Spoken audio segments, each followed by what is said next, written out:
ఆదివాసీ అఖిల భారత సదస్సు సందర్భంగా ఆదివాసీ పోరాట హక్కుల వేదిక ఆధ్వర్యంలో నిర్వహించిన 2 రోజుల సెమినార్ను ఆగస్టు 9, 10 తారీఖులో జరిగిన సెమినార్లను విజయవంతంగా ముగించుకొని 10వ తారీఖు ర్యాలీగా సుందరయ్య విజ్ఞానం కేంద్రం నుంచి ఇందిరా పార్క్ వరకు నిర్వహించారు. ఈ ర్యాలీలో నినాదాలతో ఆదివాసీలకు మద్దతుగా ర్యాలీలో కగారులో అమరులైన అమరవీరులకు జోహార్లు అర్పించారు. ఈ సందర్భంగా ఆదివాసీలు చేసే పోరాటము ఈ దేశ సంపదను కాపాడుకోవడం కోసమే అంటూ వివరించడం జరిగినది వక్తలు.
मेहनती का सुपस्तरिया आदिवासी रे हम आदिवासी रे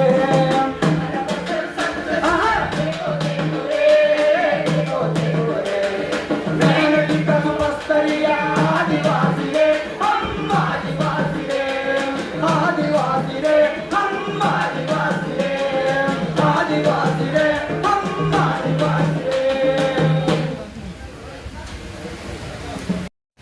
మనతో పంచుకుంటున్నారు కాబట్టి ఆయన యువకులకు ముఖ్యమంత్రి కాబట్టి ఆయన ఒకసారి అవకాశం ఉన్నప్పుడల్లా ఆ దుఃఖాన్ని మిగతా ప్రపంచానికి చెప్పాలి అని ఆయన మాట్లాడారు. ఇప్పుడు తీసుకోగలుగుతున్నాం.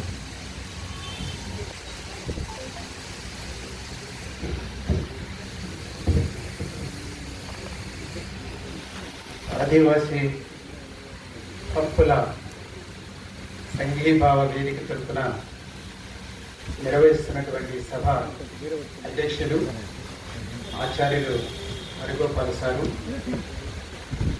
మరి అందరికీ వందనాలు.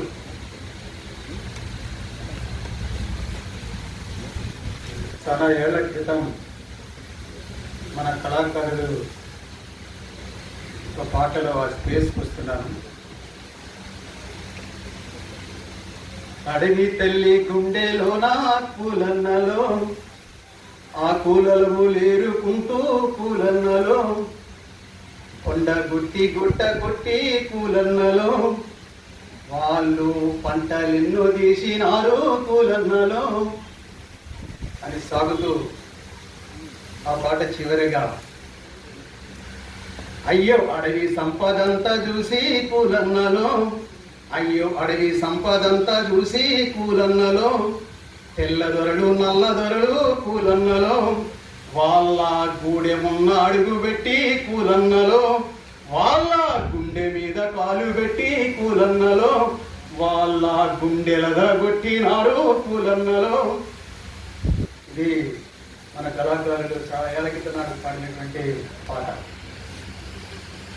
ఆ అంటే అడవి, ఆ అంటే ఆదివాసీ.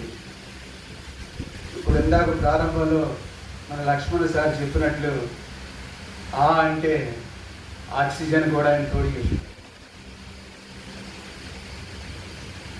ఈ దేశంలో అంటే సగం అని చెప్పలేం కానీ సగానికి తక్కువగా ఉన్నటువంటి ఈ షెడ్యూల్ ఏరియా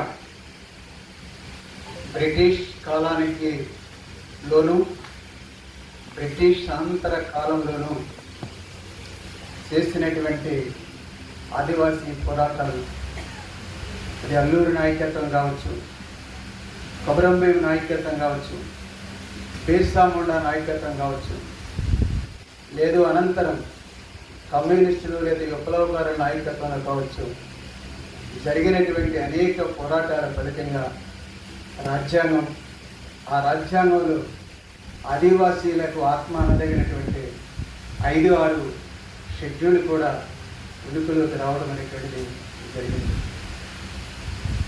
మరి ఆ రాజ్యాంగ షెడ్యూల్ చూసి, లేదు షెడ్యూల్లో భాగంగానే 170 యాక్ట్ కావచ్చు, పెసా యాక్ట్ కావచ్చు, అటవీ హక్కుల రక్షణ చట్టం కావచ్చు, ఇలాంటివన్నీ కూడా ఆ తదనంతర కాలంలో సాధించుకోవడం అనేది జరిగింది.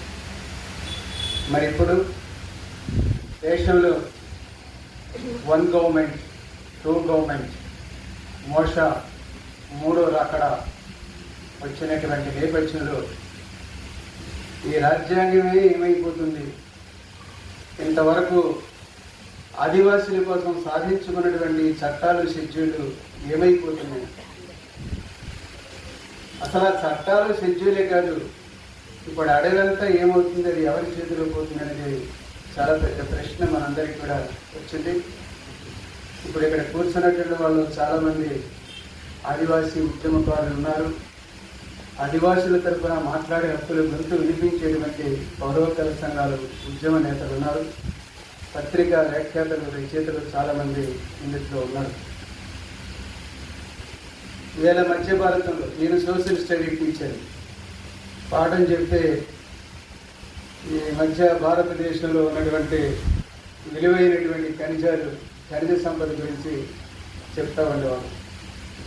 ఇప్పుడు ఈ మధ్య భారత్లో జరుగుతున్నటువంటి ఈ ఫ్యాసిస్ట్ ప్రభుత్వం చేస్తున్నటువంటి హింసాకాండ ఏం జరుగుతుంది అసలు అనేటువంటిది చాలామందికి తెలియదు.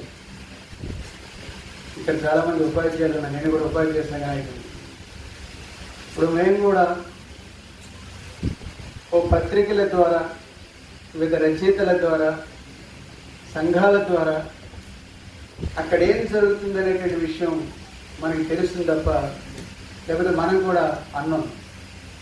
అంటే ఇంత దారుణ హింస జరుగుతుందా, ఇంత దుర్మార్గమైన హింసాకాండ జరుగుతుందా, అసలు ఏమిటి ఈ ప్రభుత్వం, అసలు ఎవరి మీద యుద్ధం చేస్తుంది, ఇది ధర్మ యుద్ధమా అధర్మ యుద్ధమా, ఇంత హింస దేనికోసం అనేటువంటిది ఆ స్పేస్లోకి వెళ్తే తప్ప మనకు అర్థం కానటువంటి పరిస్థితి. అందువల్ల అక్కడ ఏమి జరుగుతుంది అనేటువంటి విషయాన్ని మరి మరింత విస్తృతంగా ఈ పౌర సమాజం దృష్టిలోకి తీసుకెళ్లేటువంటి దానికి ఒక ప్రయత్నంగా చేసినట్టు దాంట్లో భాగంగానే ఈ రోజున ఒక 6 రాష్ట్రాలు ఒక అంతర్జాతీయ సదస్సుగా ఈ సదస్సుని ఈ నిర్వాహకులు నిర్వహిస్తున్నారు. ఇప్పటికీ అక్కడ జరుగుతున్నటువంటి దీంట్లో ఇక్కడ కూర్చున్నటువంటి వాళ్ళకి చాలామందికి తెలుసు. అయినా విశాలమైనటువంటి ప్రపంచానికి ఈ యొక్క మారణకాండ తెలియాల్సినటువంటి అవసరం ఉంది. అడవి అంటే ఆదివాసి, అడవికి ఆదివాసులకి ఉన్నటువంటి సంబంధం అవినాభావ సంబంధం, ఒక ఆదిమ సమాజం, ఒక ఆదిమ సంస్కృతి. ఇంత ఈ అడవిని ఇంతవరకు కాపాడుతున్నటువంటి రక్షిస్తున్నటువంటి ఈ ఆదివాసులని మరి ఏదని ఈ అడవి మీది కాదు, ఈ అడవి మీది కాదు, ఈ అడవి మా అంబానిది మా కార్పొరేట్ది అని చెప్పి మరి కాదంటే కాల్చి పారేస్తామని చెప్పి అనేక మాటలు చెప్పి చివరికి ఆపరేషన్ కథార్ అంతిమ యుద్ధం పేరుతోటి ఇది అంతిమ యుద్ధం అని చెప్పి ఈ రోజున ఆదివాసుల మీద జరుగుతున్నటువంటి ఆకాశ యుద్ధం కావచ్చు, లేకుంటే ఇతరేతర ఇవాళ రాజ్యం చేస్తున్నటువంటివన్నీ కూడా చాలా దుర్మార్గంగా ఉన్నాయి. దీనికి మనందరి సంఘీభావం, మీరు ఒంటరి కాదు, మీ వెంట మేము ఉన్నాం, మీ వెనక మేము ఉన్నాం, మీ గంటగా మేము ఉన్నాం అని చెప్పి ఈ యొక్క మా సంఘీభావాన్ని తెలియజేస్తున్నామని చెప్పి ఈ సదస్సు నిర్వహిస్తున్నటువంటి నిర్వాహకులకి అభినందనలు, ధన్యవాదాలు తెలియజేస్తూ నేను మరింత విస్తృతంగా ప్రజల్లోకి తీసుకెళ్లేదానికి, మరింత సంఘీభావం కూడగట్టేదానికి ఈ సదస్సు తోడ్పడుతుందని చెప్పి ఆకాంక్షిస్తూ ఆంధ్రప్రదేశ్ శాసన మండలిలో ప్రోగ్రెసివ్ డెమోక్రటిక్ ఫ్రంట్ తరఫున ఇవాళ ఆదివాసీలకు సంబంధించిన జరిగిన చర్చలో కానీ ఇతరత్ర కానీ మాకు కానీ నేను కానీ లక్ష్మణరావు కానీ ఈ విషయాలన్నీ కూడా జోక్యం చేసుకుంటున్నామని చెప్పి కూడా తెలియజేస్తూ అందరికీ సెలవు పొందే.